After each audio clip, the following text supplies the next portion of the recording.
Het is nog flink wierd op het loon, maar dat zelf verhoor je. Zat ik het bezinken, beginnen we oer op een droeg waarperiode. En dat begint eigenlijk morgen al en het kan een takweek de hele week wel eens volhouden.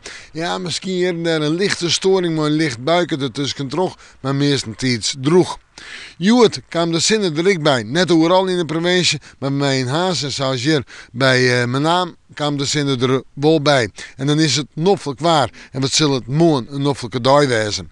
Joen en vannacht, ja joen betieden rein, dat is tijdelijk, letter werd droeg, vannacht meestentijds droeg of misschien nog wat licht gespetter en een temperatuur om het bij de 14 graden heen. In het kustgebied stiert een krachtige wind uit zuid en zuidoost en ik kan in het watergebied ook nog wel eens hutwijze betekenen, krijgt zij zon. En dan op naar dat nooisimmer waar van morgen. De zinnen is er flink bij en ik haat uw temperaturen tussen de 19 en 22 graden. De heegste temperaturen in het oosten en het zuidoosten en in het zuiden van de provincie. Een prachtige dag om er even op uit. Nou ja, prachtig. In de maand nog bewolking, de meeste zinnen in de midden.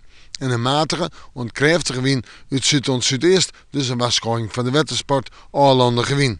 Manje, 20 graden, nooisimmer waar. De zinnen erbij, ik bewolking. Tieze droeg, zo'n 19 graden, zinnen en bewolking. Op Waasje nog wat meer bewolking, wat minder zinnen en een temperatuur om bij de 18 graden heen. Maar wel droeg en de droege waar zit op toons en vrijheid, nevens mij terug. We met de manje, maar weer even in het Waasje.